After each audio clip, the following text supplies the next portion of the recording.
Hello. Magana na to? Yun. Okay, magandang umaga mga kapatid. Ako po ang naatasan para magturo ng Sunday School natin ngayong umagang ito. Bago tayo magsimula, gusto ko lang sabihin na this topic was assigned to me and it has sensitive issues.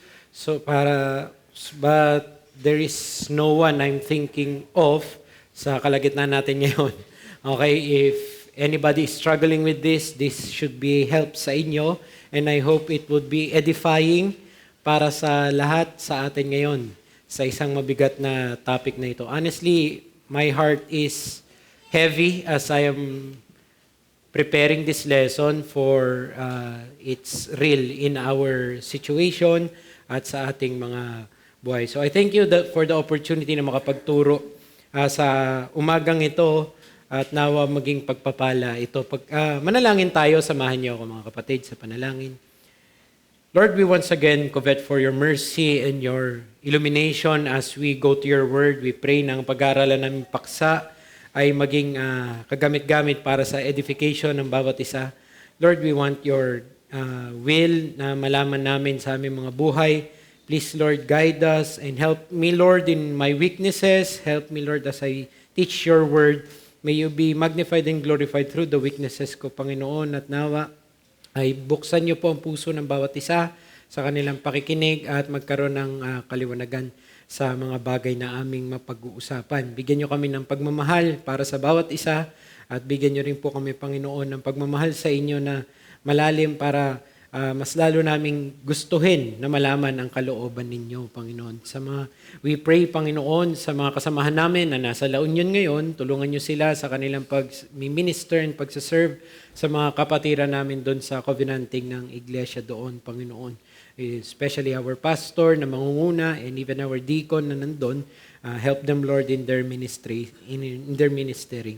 At the same time, Lord, we covet for your presence once again for this hour of teaching. In Jesus' name we pray. Amen. Now, I hope we have time mamaya para sa ma-entertain ng mga questions ng bawat isa. But let's go to our lesson. This is an isolated lesson and I was given the topic of unequal yoking. Unequal yoking is one of the sensitive topics ng ethics ng Christianity na kailangan nating daanan at pag-aralan. So I am given this privilege and I hope it will have the effect that I intend to have sa mga nakakapakinig ngayon. So I call this a deeper issue than companionship. Let's start. Basically, your handouts is basically what I have here, except for the references and the quotations. So whenever there are quotations and references, let's refer to here. Pero basically, pareha lang yung sasabihin ko dyan. Let's start that the church is still constantly being attacked with unbiblical views of what marriage is. Even today, di ba, alam natin, inaatake pa rin ng iglesia pagdating sa pinaka-basic unit ng ating society, which is the family. At syempre, sa gitna nun, at the core of that, marriage. So we see this attack stretches from its definition. We see this in the West, the homosexuality and the LGBTQ plus agenda trying to redefine what marriage is, but not only that, to its sanctity, from definition to its sanctity, which is divorce and adultery. Ito ang lumalaganap. But not only that, hindi lang doon, pati sa pursuit, to its pursuit. And in terms of the pursuit of marriage, there is the bane of fornication and, of course, the issues of singlehood. Now, society's overtly sexual atmosphere does not make the burden easier for the unmarried. Ito na nga yung meron na nga maraming confusion concerning sa identity ng kung ano dapat ang pagsasama ng isang lalaki at isang babae na matino sa harapan ng Diyos. Ang ating lipunan pa, pinapahirapan ng bawat isa dahil sa very sexually charged na mga nakabalandra sa atin. I mean, 50 years from now, 50 years prior, wala kang masyadong makikitang poster o billboard na may mga babae na nakapaskil na kulang ang damit. Pero right now, it's commonplace. Di ba? Sexually charged ang ating society. And this doesn't help. It doesn't make it easier for the unmarried. And of course, there is also the false estimation of singleness as a status to be despised, or that of doom. Mang singleness, tinitignan ngayon bilang isang katayuan, kalagayan na dapat ay winawaksi mo, kumaga, as much as possible, ayaw mo maging single. It's either meron kang ka-item, o kaya dapat kasal ka na, dapat you're bearing children, you're having the fullness of life with you. And this situation na alam niyo yun, kahit sa Facebook, di ba? 30 na, alam mo yun?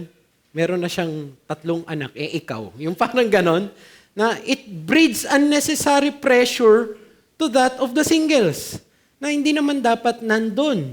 Kaya anong pananaw sa marami, singlehood is such a bondage that you need to, parang kailangan makalaya ako from this situation. So may ganung pananaw sa lipunan natin. So what is the result? Due to either lack of or prevalence of marriage opportunity, what is the option? Many opts to spurn singleness and engage with unequal yoking. So there is these two sa paradigm ng singlehood, meron yung binibigyan ng maraming oportunidad at meron din naman yung nagkukulang na ng oportunidad para sa pagpapakasal. So both of them are going to be tempted to pursue marriage but not in a biblical pattern, not with a biblical regulation. So meron dito na ang daming nakikitang sitwasyon, ang daming lumalapit siguro sa kanya, babae siguro, o isang lalaki na maraming nakikita na napupusuan niya. At mapipressure siyang, go.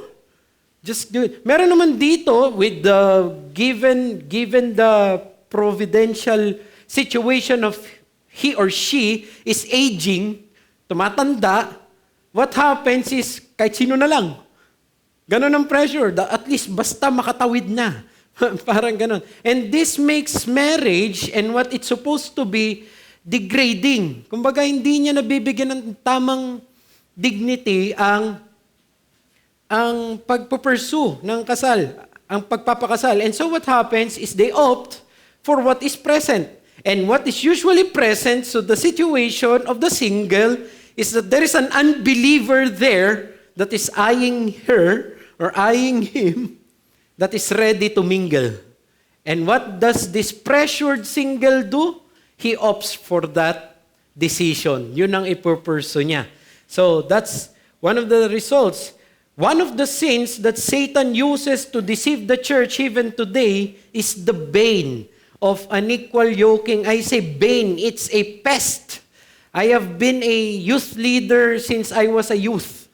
And this has been a constant issue. Parang perpetual na, kumbaga kung ang Lord's Supper, perpetuating ordinance. Sa tingin ko sa singlehood, ito yung perpetuating na pakikipaglaban, nakalaban nila. Hindi matalo-talo. Parang Pacquiao at Marquez, part 4 na, hindi pa natapos. Ganon din. Sa singlehood, parang lagi na lang may pakikipaglaban sa ganito. It's a bane of the church. So I want us to have a lesson that addresses this specifically, targeted ang lesson na ito. Let me just give a clarification. This is not a wholesale, kumbaga, this is not a comprehensive na treatment of what marriage is or what singlehood is supposed to be or is. This is not my task. My task is very pinpointed. Kumbaga, kung may antibiotic na ito, para ito, hindi sa, wide scope. Specific para sa sugat na ito, ang lesson na ito. So, bear with me and I hope you see the grandeur of the scriptures when addressing this issue. Let's go to our lesson. Let's go to our key text. Our key text is found in 2 Corinthians chapter 6, verses 14 to 18.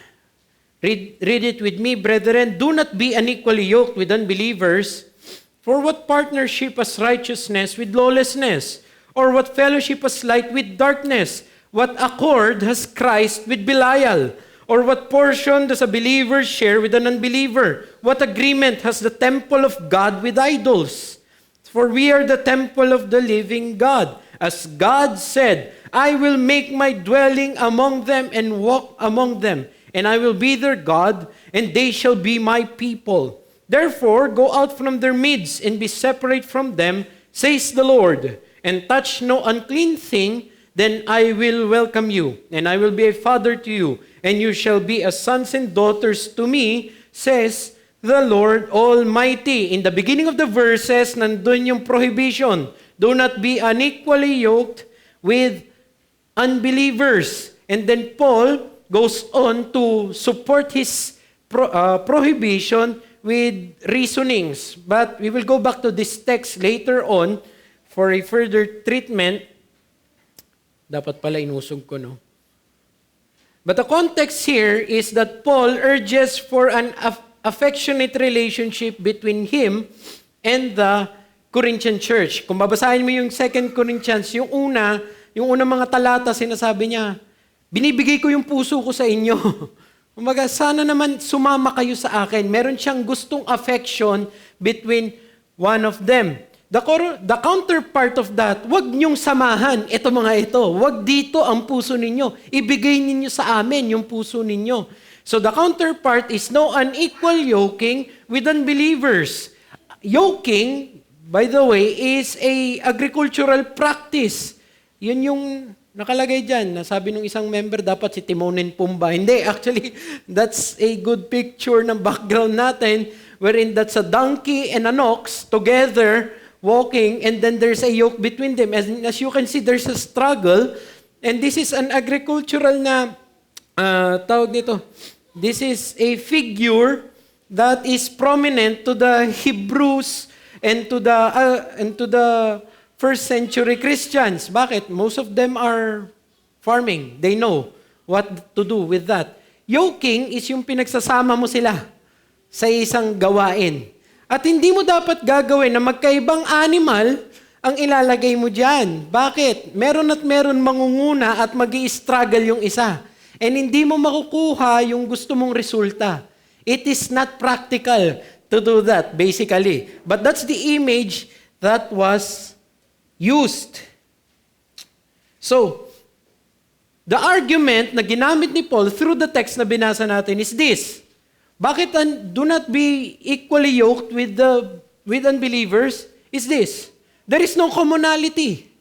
If there is no commonality, there is no shared thing, no fellowship. If there is no fellowship, there will be no harmony. If there is no harmony, then no part with each other. If there is no part, no agreement.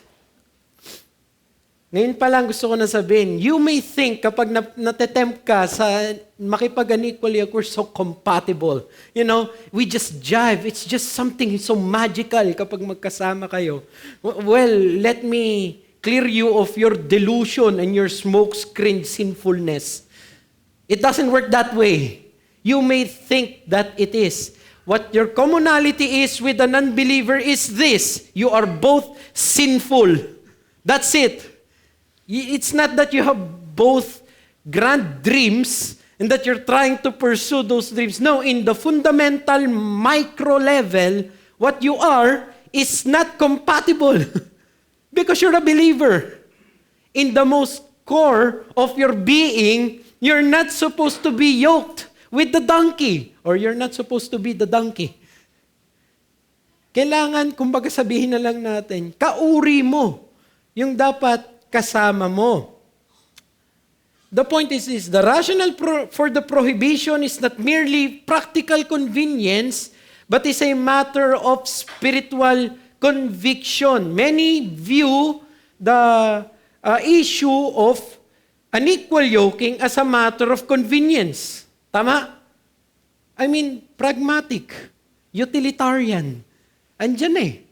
Lumapit na yung bigas, hindi pa ba tutukain ng manok? Mga ganun. But it's not a matter of convenience. The issue according to the scripture is it's a matter of conviction. Ano ba ang pananaw mo? sa bagay na ito, sa katayuan mo, kung ano ka, kung sino siya at sino ka rin. Ito ang mga pangunahin. May mga maririnig tayong common excuses. And I want to give you the famous. Kumbaga, yung laging sinasabi. And we will try to answer the common excuses as we go on with the lesson. But the common excuses, number one, I just can't help it. I fell in love with him or her already. So the issue is that of affections. Tama? You hear this. Sorry.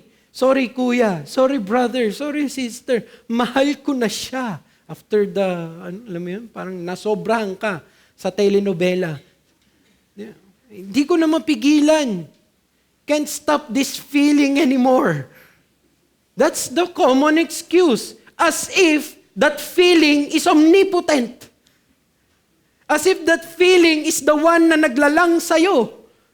That feeling just came. And you make it your sovereign. But this is the first excuse. It's a matter of affections. Ikalawa, it's a matter of morality and companionship.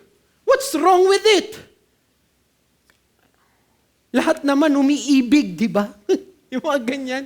Ano bang masama? Wala naman akong sinasagasaan sa ginagawa ko to. I'm not hurting anyone. And at least, with this, pastor, brother, kuya, I feel loved. Wow! May pagkukulang sa companionship. At ito yung kanyang rason. I feel loved. Wala naman akong gustong saktan. It's a very good thing na pinupurso ko dito. Companionship.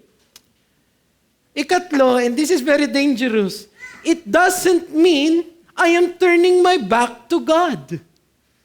Makarinig na kayo ng ganito? Hindi, ito po yung gusto ko, yung K-pop dancer na yon na ano. Hindi po ibig sabihin, hindi na ako reform. Hindi po ibig sabihin, hindi na ako naniniwala. That's sovereign ng Panginoon. I still believe those. I still love the church. I still want to involve myself in the realities of the ecclesia, sa iglesia. But that's who I love. Pero andun.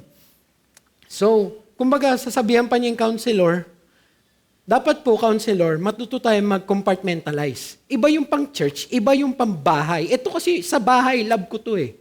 Dito ako naka-follow, ito talaga. Unbeliever eh. Yun lang sasabihin, unbeliever yan eh.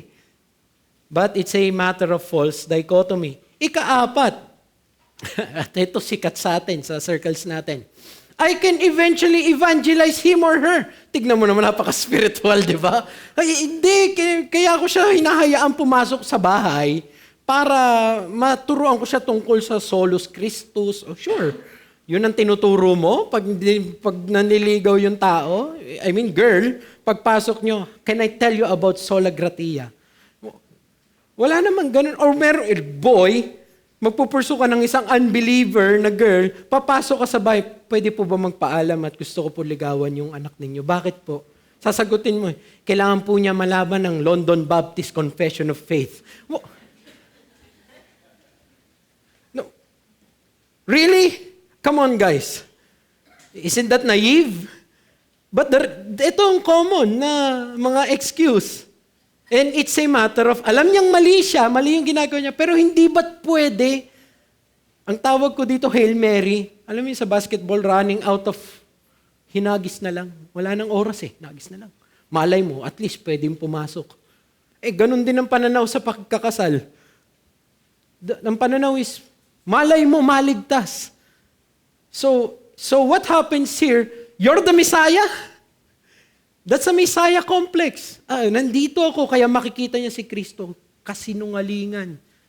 Sunugin mo yung kalukuhan yan.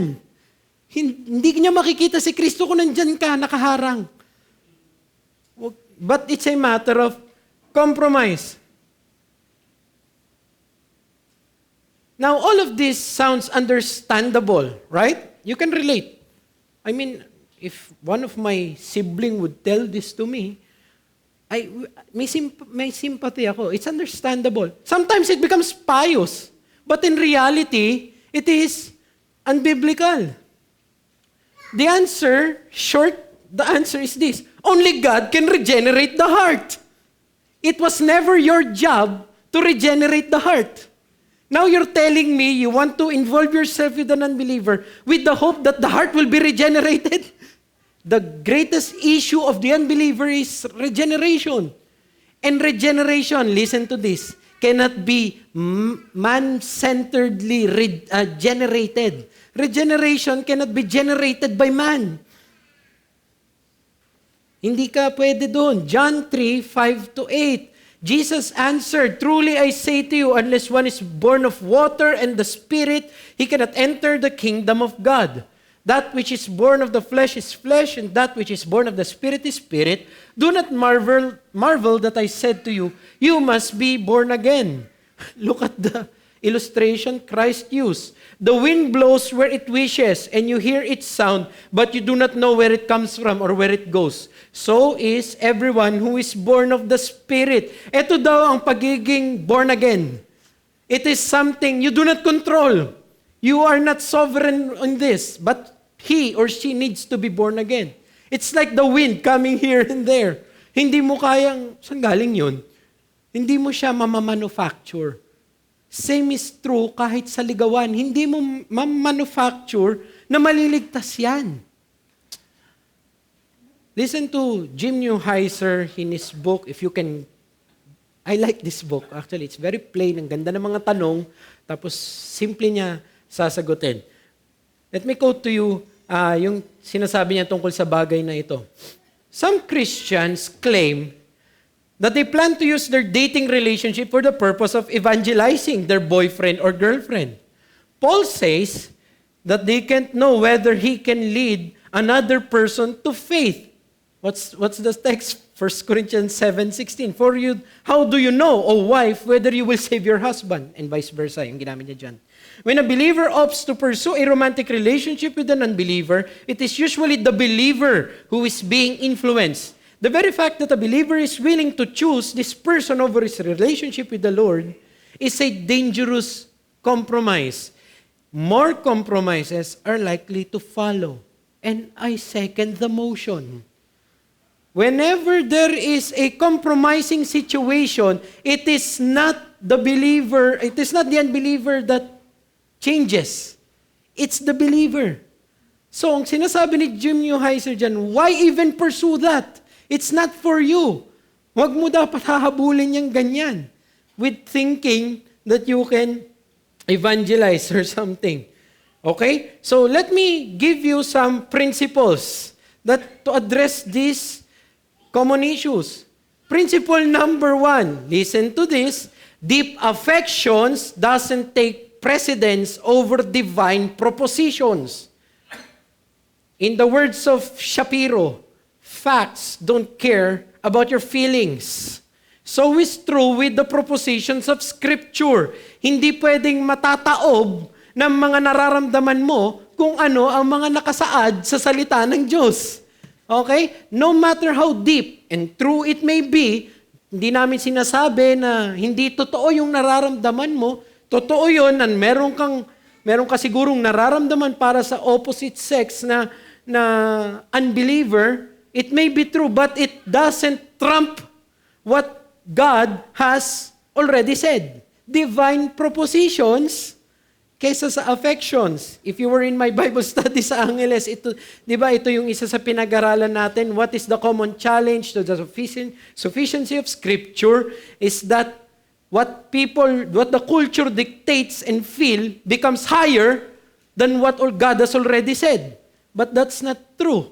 What God has said remains higher than the feelings of the people. Same is true in dating. Same is true with marriage. Your deep affections, hindi niya dapat pangunahan yung mga sinabi na sa Biblia. Inom lang ako. Masakit sa singaw. Ikalawang prinsipyo, tignan niyo to, pwede naman kasi masave, sabi, di ba?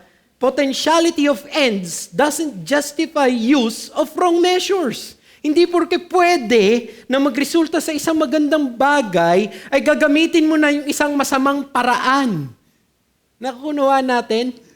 In the economy of God, in the parameters of heavenly realities, obeying God is faithfulness even to the means. You cannot bypass the means. To illustrate, when I was in high school, 9 years ako sa high school. Okay, pero 8 years lang, sorry naman. Meron kaming algebra to geometry, ganito. May test kami, and sa test namin, because of memorize mo yung postulates sa geometry, at pipresentan ka ng problem. Somehow, makikita mo na pag dalawang vertical angles yun, alam mo yung sagot. What I did was just put the answer, 12. What my supervisor did is he put an X in it. Why? Because I need to show the formula, how I got it. So, para sa test na yon, it's not only the end result that matters, it's how you got there. It's same is true with the economy of the Bible. It's not just the end result. It may be that God can produce good out of a crooked stick, but it doesn't mean you intentionally become a crooked stick. And singles, wake up. You don't use faulty measures for the hope of a glorious restoration. You cannot do that. Potentiality should not justify unfaithfulness to the means. Okay? So, I'll give you an alternative interpretation. Ito, sa pag-aaral mo, makikita mo na somehow may interpretasyon sa 2 Corinthians 6:14-18 na kakaiba. And I've heard this used to justify unequal yoking. There are those who espouse the position that what is forbidden here is not marital union, conjugal, but entrepreneurial partnership. So commercial. What is actually forbidden here is commercial, not conjugal.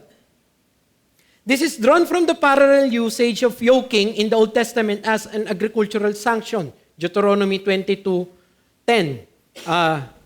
Deuteronomy 22:10, dyan hinango ni Paul yung kanyang unequal yoking na statement. You shall not plow with an ox and a donkey together. Basically, yung background picture, yun. Huwag mong gagawin yun. Agricultural talaga, yung gamit niyan. Also, isa pa sa sinasabi nila, a wrong application of 1 Corinthians 7:14 to mean that having unbelieving spouses and children are pursuable, for they are made holy by the presence of a believing partner anyway. What happens here is they're confusing providential with intentional. 1 Corinthians 7:14, for the unbelieving husband is made holy because of his wife, and the unbelieving wife is made holy because of her husband. Otherwise, your children would be unclean, but as it is, they are holy. With these two reasoning, they make the conclusion that what actually 2 Corinthians chapter 6 is teaching is wag dapat nakikisama ang mga Kristiyano sa isang partnership na pang-business kasi agricultural Di ba? Hindi naman talaga pinagbabawal kasi nga pwede nga naman, tignan nyo, pwede masanctify yung unbelieving basta may presence ng believing spouse.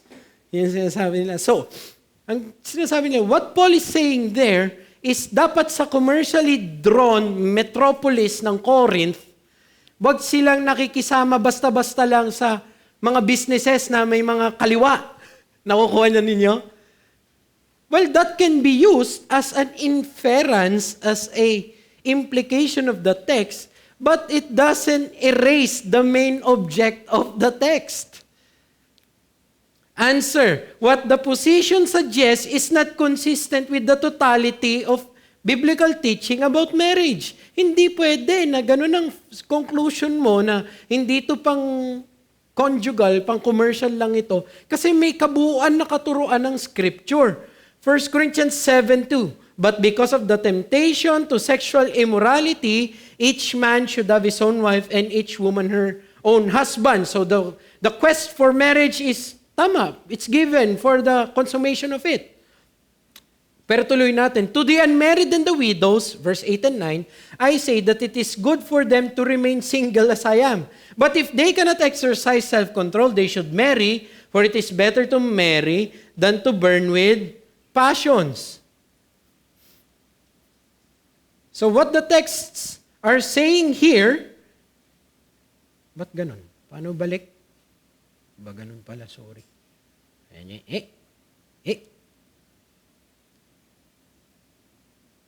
I got confused. Ayan. So, what the text is say, yan. What the answer we're saying here is that hindi pwede na ganun ang pananaw mo kasi may kabuuan pang konteksto. Yung pinanggagalingan ng 1 Corinthians 7:14.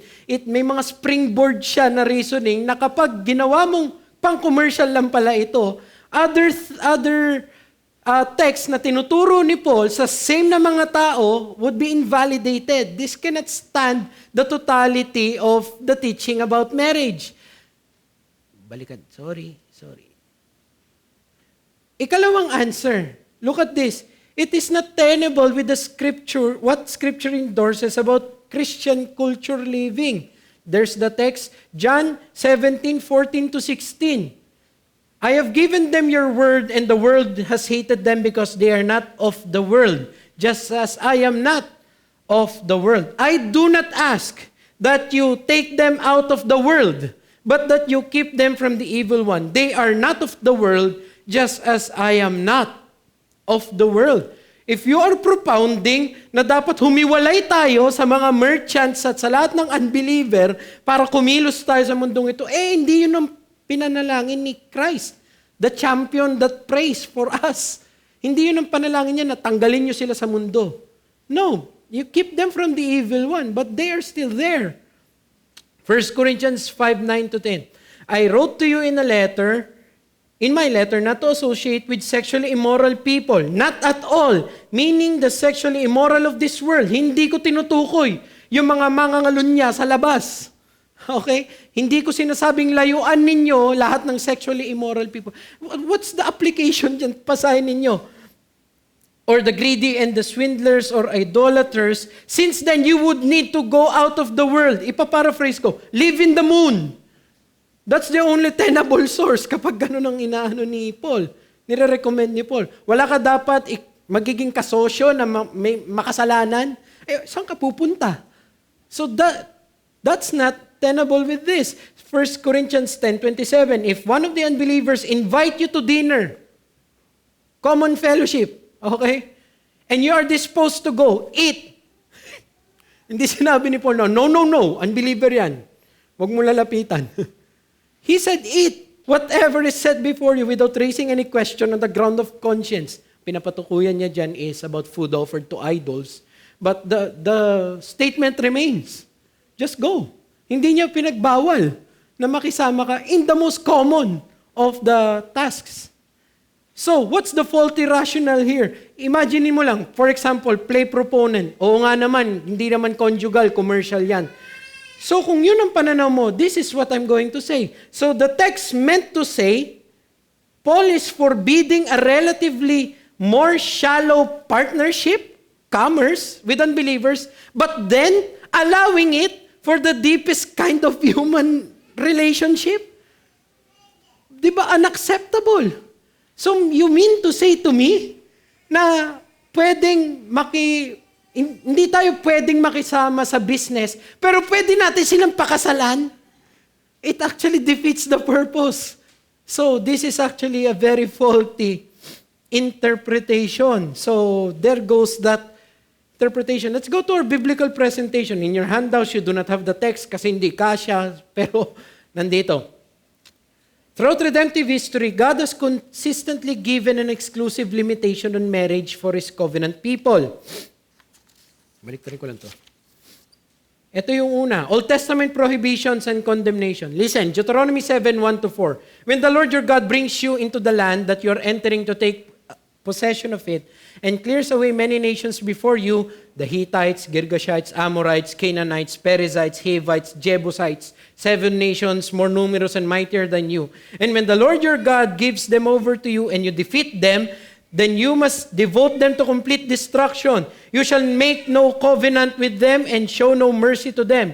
You shall not intermarry with them, giving your daughters to their sons or taking their daughters for your sons.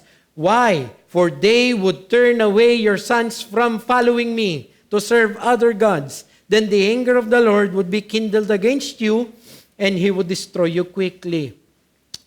Pagdating kay Joshua, the same restriction came. Be very careful, therefore, to love the Lord your God. For if you turn your back and cling to the remnant of these nations remaining among you and make marriages with them so that you associate with them and they with you, know for certain that the Lord your God will no longer drive out these nations before you, but they shall be a snare and a trap for you, a whip on your sides and thorns in your eyes, until you perish from off this good ground that the Lord your God has given you. So from the onset of national Israel's formation, unequal yoking is stated as a medium for their downfall. Walang idudulot na mabuti sa inyo yan. Malinaw. Pagdating sa post-exilic, Ezra and Nehemiah, nakabalik na sila from the destruction, lamentation, so on. After these things had been done, bumalik sila. They wanted to intermarry. The officials approached me and said, the people of Israel and the priests and the Levites have not separated themselves from the peoples of the lands with their abominations, from the Canaanites, the Hittites, Perizzites, so on. For they have taken some of their daughters to be wives for themselves and for their sons, so that the holy race has mixed itself with the peoples of the land. And in this faithlessness, the hand of the officials and the chief men has been foremost. Ang mga pangunahin, ang mga pasimuno, yung mga leader pa, na nag-marry sa mga, kinasal nila mga sarili nila, sa mga hindi tao ng Diyos. Nehemiah 13:25, listen to this, and I have something to tell you after this. And I made them take an oath in the name of God. Actually, pinunit niya muna hinila niya muna yung mga balbas ng mga taong ito. Pero harsh na, hindi ko na nilagay. Pero yun ang ginawa niya. And then he said this, you shall not give your daughters to their sons and take their daughters for your sons for yourselves. Did not Solomon, listen, king of Israel, sin on account of such women? Among the many nations, there was no king like him. And he was beloved by his God and made him king over all Israel. Nevertheless, foreign women made even him to sin. Shall we then listen to you and do all this great evil and act treacherously against our God by marrying foreign women? I'll give you something to think about. If even the wisest of kings was not spared from the spiritual corruption that this sin brings, how much more with us? Kung ang pinakamatalinong taong nabuhay, hindi nakalusot, hindi na spare sa corruption na dinudulot ng unequal yoking, anong sasabihin mo sa sarili mo? Alam nga naman, hindi, mas kaya kong diskartehan to kaysa kay Solomon. Hindi ako naniniwala. Mas madiskarte ka kay Solomon. Wala sa inyo ang mas magaling mag-business kaysa kay Solomon. Golds are flocking into the economy. Wala sa inyo ang mas magaling manligaw kaysa kay Solomon. 1,000. 1,000 yung babae niya. Hindi ako naniniwalang mas macho ka, mas matalino ka, mas magaling ka, mas marami kang kaya. No, no, no. At kung ganun pala, ikaw iisipin mo na kaya mo makalusot kapag nagperso ka ng unbeliever, that's, sorry for the word, that's moronic. Sorry. Kahangalan. That's foolish. Pagdating sa huli, na malakay, kala ko ito yung preach, pero manda kayo mamaya. Hindi ako galit sa inyo. Mamaya may magagalit sa inyo. Biro lang, joke lang. Malakay chapter 2 verse 11, Judah has been faithless. An abomination has been committed in Israel and Jerusalem, for Judah has profaned the sanctuary of the Lord, which he loves, and has married the daughter of a foreign god. Point. Israel's intermarriage with other peoples has always been equated as covenantal unfaithfulness to Yahweh. The intermarriage, it is not viewed as a convenience or a, basta lang, alam mo yun, utility, no. It's covenantal unfaithfulness. Pagdating sa New Testament, 1 Corinthians 9:5, listen to this. This is my defense to those who would examine me. Do we not have the right to eat and drink? Do we not have the right to take along a believing wife, as do the other apostles and the brothers of the Lord and Cephas? Part of the defense of Paul to challenge to challenge us to their apostleship is their legitimate enjoyment of liberties. Hindi ba tao rin kami? Pwede naman kami kumain, di ba? Actually, yung papupuntahan yan, di ba dapat sinasahuran kami? Sinong sundalo ang pupunta sa gera, bibili ng sarili niyang baril? Parang gano'n sabi niya doon. Pero pinapakita niya dito, part of the defense of their legitimate apostleship is their legitimate use of liberties. Pero look at this. The apostle carefully added a qualification when it came to his rights for taking a wife. What did he say? Do we not have a right to take a believing wife? Bakit yung mga unang liberties di niya nilagyan ng Christian color? Do we not have the right to drink Christian drinks and eat Christian food? Believing food. Pero pagdating sa wife, listen, liberty to, pero pagdating sa may careful description, a believing wife. Nakikita ninyo, there are some universal liberties that a Christian may only enjoy within scriptural guidelines. Not all liberties pwede mong gawin as the world does. Sexual pleasure is good according sa limits ng biblical guidelines. Hindi pwedeng kung paano i-enjoyin yan ng mundo, ganun din sa'yo. Kasi may mga iba na pinapatungan ng Panginoon ng limitasyon. Okay? So ito ang pananaw natin dyan. Next na text, 1 Corinthians 7:39. Listen to this. A wife is bound to her husband as long as he lives. But if her husband dies, she is free to be married to whom she wishes. Only, Only in the Lord. Solus. May sola. Pwede kahit sino. Hindi namin tinatanggal kung sinong type mo. Hindi namin sinasabi na kailangan, alam mo yan, marunong mag-Greek, marunong mag-Hebrew. Walang ganon. Yung sinabi si Paul. Actually, sabi niya, sa namatayan na ng asawa, okay? Nagkaroon na to ng union, na covenantal marriage. Nakalaya. Sorry sa word Kumbaga, nabiyuda. Pwede ka ngayon magpakasal ulit. Pero, only in the Lord. Kumbaga, kung magiging si Paul, magiging tawag nun, parang taga-kanto lang na ayun naman pala, go! Whoever you like. Sige, go! Unrestrained, Eugene, stabilize, pakawala mo. Yeah, yung aura mo sa kahit kanino. But no, he said, only in the Lord.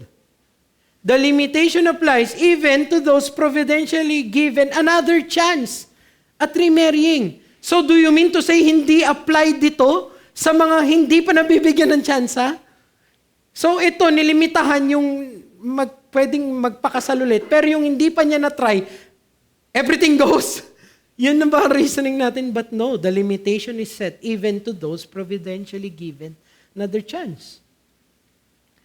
You see, this is the principle. Singles, listen. Individual preferences mustn't trespass scriptural regulations. We're not saying na may gusto mo maputi, gusto mo mahabang buhok. I don't care. I have my own. Depende sa kung anong gusto mo dyan. Ikaw na a-attract ka sa buhok ng babae, sa ilong ng babae, di ba? Sa Adam Sapol ng babae. Bahala ka kung saan ka na-attract. Hindi yun ang issue dito. Only in the Lord. Mali yata ikatlong Pero, only in the Lord. Hindi niya tinatanggal dito na kailangan ba ganun lagi? Kailangan yung magdamit yan, Kuya Jai, kailangan. No, bahala ka. Pero, ito yung, may regulasyon. May limitasyon ang pwede mong piliin. Okay? 2 Corinthians 6:14-18, binasa natin ito. Puntahan lang natin yung mga text ulit that says, for what partnership has righteousness with lawlessness? What fellowship has light with darkness? What accord has Christ with Belial? What portion does a believer share with unbeliever? What agreement has a temple of God with idols? Look at the reasoning. We are the temple of the living God.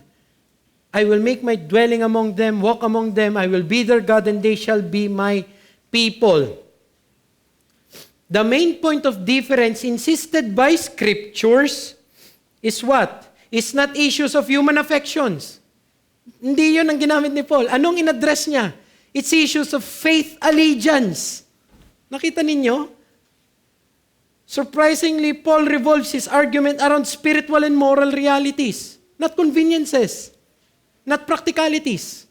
But moral realities that God has set for the believer. Yung mga comparisons, binanggit na natin. Look at the items. Hindi niya sinabi dyan, tall, dark, and handsome, and alam mo yung walang ganon. Paul uses the Old Testament formula, I will be their God and they shall be my people. You know what this is? This is for the covenanting of the people. Implicating it is a covenantal issue. Ang issue pala ng unequal yoking is not just a matter of convenience, it's covenantal. What is at stake is your covenant with God. So that's the standing principle. Standing principle, hindi nagbago. Nag-iba na ang dispensation, nag-iba na ang mga epoch, nag-iba na ang nag-progress ng redemptive history, hindi pa rin nagbago ito. Standing principle. From Old Testament to the New, God forbids Christians from pursuing intimacy with unbelievers. Unbelievers is synonymous with what? According to the text. Non-worshippers of Yahweh. That's the issue. Bakit hindi ko siya pwedeng i-pursue, Kuya Jai? Hindi niya sinasamba yung Diyos mo. It's not a matter na gusto ko lang maging malungkot ka o gusto lang ng church na hindi ka lumigaya. That's not the issue. The issue, iba ang sinasamba nung taong yan kaysa sa'yo. Unequal yoking is not primarily an emotional needs issue. This is what we should learn. It is a covenantal identity issue. It invites the question, whenever you're tempted, this is the question. To whom do you belong most? To that guy, to that girl, or to your God who saved you? Let's hear from the wisdom of the confessions. Our confession states, it is lawful. Okay, this paragraph, chapter 25, paragraph 3, it is lawful for all sorts of people to marry who are able with judgment to give their consent. Yet it is the duty of Christians to marry in the Lord. And therefore, such as profess the true religion should not marry with infidels. Infidels is unbelievers. Infidel is without faith. Okay? Infidelity. Okay? Or idolaters. Neither should such as are godly be unequally yoked by marrying with such as are wicked in their life or maintain damnable heresy. Tignan nyo, yung prohibition nga ng confession natin to marry actually necessitates deeper na mas malalim na choices ang kailangan. Mas kailangan mong pag-isipan, deliberation. Tignan nyo yung pinagbawal niya. Infidels, unbelievers, idolaters. Idolaters, alam niyo sa Bible, ganito lang yan. It's either you worship Yahweh or you worship another idol. Walang bit intermediary. Hindi, kuya, atheist siya. Hindi, ganun din yun. Idolater pa rin yun. Hindi, kuya, agnostic siya. Atheist pa rin yun. Okay? Idolater pa rin yun. May idol yan. Baka sarili niya, yung idol niya. In the fundamental level, man is a worshiper. It's either you worship God or worship a different people. Okay? They're different kind ng worshiper. Infidels, idolaters, wicked people, ibig sabihin nito, kahit yung, wag mong pakakasalan yung tao na nabubuhay sa kasalanan, kahit nagpapanggap pa yan na mananampalataya. Papanggap na mananampalataya, basagulero, alam mo yon? Wag yan. Sinasabihan tayo ng confession. And the heretics. Oh, may piety, banal ang dating, magalang, pero hindi naniniwalang si Kristo ay Diyos. Wag din yan. See the point? Mas malalim pa nga yung ng confession natin. Listen to James Renian sa kanyang book, To the Judicious and Impartial Reader. Christians have a duty to marry in the Lord. The term duty is used elsewhere in the confessions to speak of the commands of the Lord. The duty is expressed in the prepositional phrase, in the Lord. Duty is a strong word, but it is intentional. These are precepts for believers to obey that they may not be circumvented. And they may not be circumvented. There is no room in this statement for exceptions. It is clear, comprehensive, and direct. In fact, the Baptist confessors and their Puritan predecessors used almost repetitive language to make their point. No believer should marry an unbeliever. If a believer seeks to marry an infidel, idolater, a wicked person, or a heretic, they disobey the Lord. These are the standards by which potential marriage partners are to be judged. Whenever a Christian seeks marriage, the potential partner is to be evaluated on these 4 characteristics. Not rich, rich, handsome, or whatever, successful. No. Yung mga characteristics ng confession ang tignan mo. They cover every possible case. If a man or woman fits into any one of them, he or she is disqualified from marriage to a believer. Very clear. Principle. Whom to marry is a matter of Christian duty, not a mere personal option. Malinaw. It is your duty to God. Kung sinong isi-seek out mo, akala mo pang sarili lang yan. No. It is your duty to God. Responsibilidad mo sa Panginoon kung sino yung susuyuin mo sa kabilang banda, kung sinong papayagan mong sumuyo sa'yo. Okay? It's your responsibility to God. Listen to Sam Waldron sa kanyang exposition sa 1689. It is sinful for a Christian to marry anyone but another Christian. Obedience to this command requires avoiding the temptation to violate it. Obedience to this command requires, therefore, that Christian singles not seek that companionship with unconverted members of the opposite sex, which has frequently enticed Christians to marry outside the Lord. Obedience to this command also requires, therefore, Christian singles to assess biblically the Christian profession of singles of the opposite sex before entangling with them in a romantic relationship. For the confession, obedience begins at the onset of companionship, not at the conclusion. At the onset pa lang, may regulation na ang Panginoon para sa'yo. In the very seeking and assessing of potential spouse pa lang, the battle is drawn. Nandun na yung labanan. Hindi mo pwedeng, balik. Hindi mo pwede sabihin na, hindi pa naman kami kuya.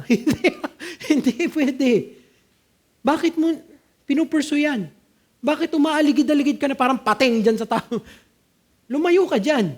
Your very pursuit of that is a violation of your covenant identity. Hindi pwedeng, wala pa naman kaming, tawag doon? Tawag sa ganun? Label, wow.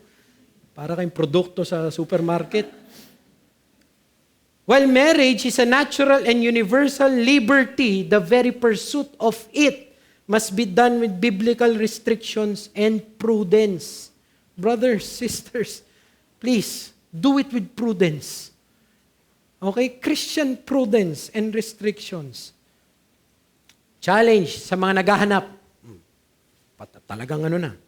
Malinaw na, i-categorize mo na kung saan ka dyan. Pero, challenge for the seeking. You should be attracted to a person you are eligible to marry in the Lord. Only. If he or she is not eligible in the Lord, no, ang sagot agad.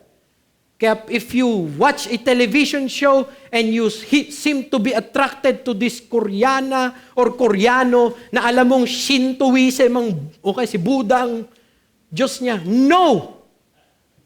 Let me address something that is very respectable sa atin. Respectable sin.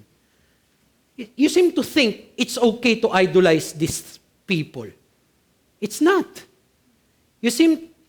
Ladies, you think it doesn't reflect on who you worship kapag nag-post ka na, ang gwapo talaga ni Chong Bing Chang. Pangalan na. Kung anong pangalan ng Yomin nyo? Wala akong idea eh. Here is a confessor of the faith, but proclaiming to the world, dito ko na dodraw. And you think it's okay? Same with sa mga lalaki. Do you think it's okay for you to share in your posts? Iba ka talaga. Ewan ko, Daoming Su. Pang luma na kasi ako eh. Sino ba magandang Koreana? May makikita ka dyan, di ba? Blackpink. So, it's so The very word, what is Blackpink? You don't understand. Di ba? Ang galing talaga. Hangang-hanga ka. It is wrong for you to be, alam mo yun, your affections na napupunta dyan. Iba yung hinahangaan mo lang naman sa basketball. Of course, di mo naman gusto ligawan si Lebron. Pero iba to, opposite sex, iba yung attraction mo. Be careful. You are only allowed to be attracted if it is in the Lord. Other than that, I hope you train your consciences. Not for me. Not for me yan. No matter how drawn you are. So let me conclude. Applications. Be mindful of the chronic temptation presented by unequal yoking. It is one of the devil's ploys until now. Be mindful, be very careful. Remember the deceitfulness of your heart.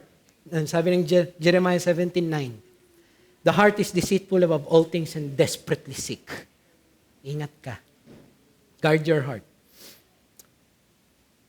Let me talk to the church. Being your brother's keeper is more vivid and sanctifying in battles with our innermost passions. Actually, what I'm saying here is this, mas dama mo yung usefulness at yung blessing ng pagkakaroon ng iglesia kapag ito yung kalaban mo.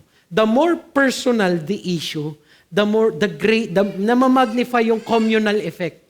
Baliktad ang pananaw natin, di ba? In our carnality, the more personal yung issue, dapat mag-isa lang ako. I can do this. No.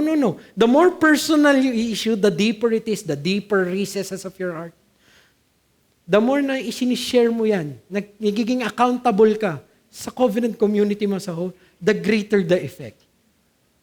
So is it good, kuya, to have an accountability? Of course! Is it good na pag may kinaharap ako ng mga temptation na gito, I say to my peers, yes! Ask help! You're not fighting alone. Pero wag lang doon sa peers mo. Go to your leaders. Go to those more mature sa'yo para matulungan ka. That those who've gone before us light the way. The footprints that they leave. Lead them to believe. Use that. Use those that are further from you in your heavenly journeys. Baliktad tayo ngayon. Tinatago pa natin. Personal na di ba? Personal nga Sa akin lang. Babalita mo na lang. Nahulog na sa kasalanan. Wala na. Tapos na. Game over.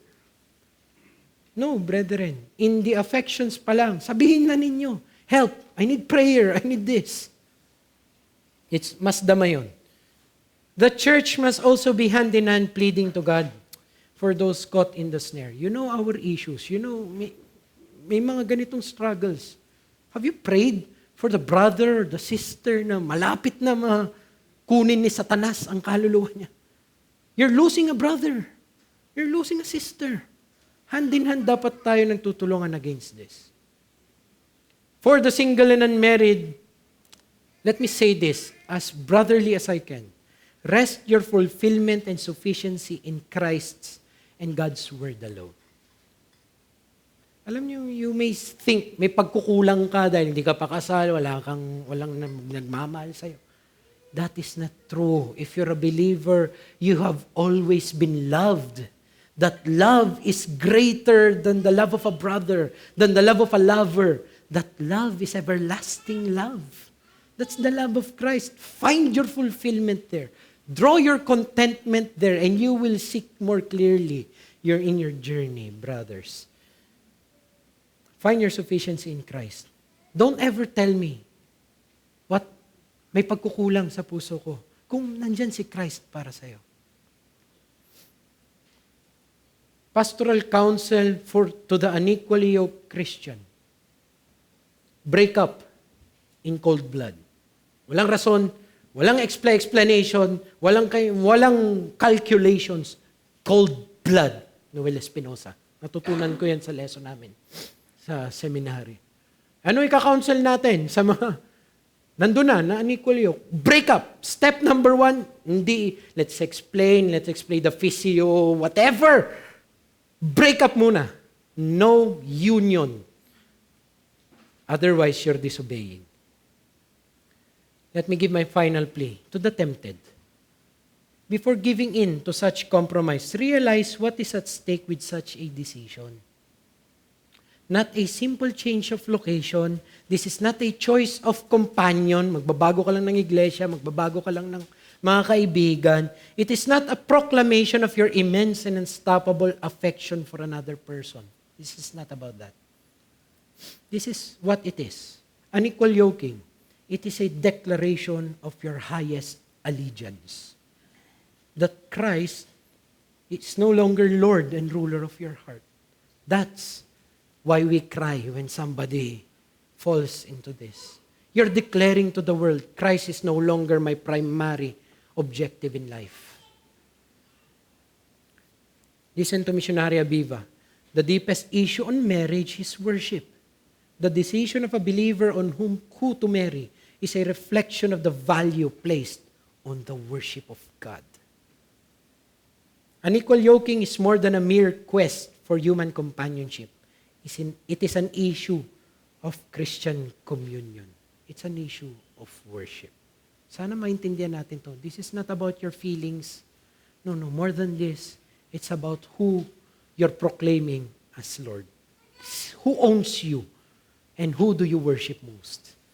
Okay. Pray muna tayo. Father, this is a heavy topic. I know my limitations and I know the sensibilities about it, but Lord, please grant us in the pursuit of our fulfillment in life to always be grounded and guided by your scriptures. Help us to find sufficiency in you and help us, O Lord, to help one another combat this bane of the church, which is unequal yoking. In our question and answer, in our fellowship, help us, Lord, to be of service to one another. And in our quest for clarity, may we always practice charity. In Jesus' name we pray. Amen. We have questions. Hello.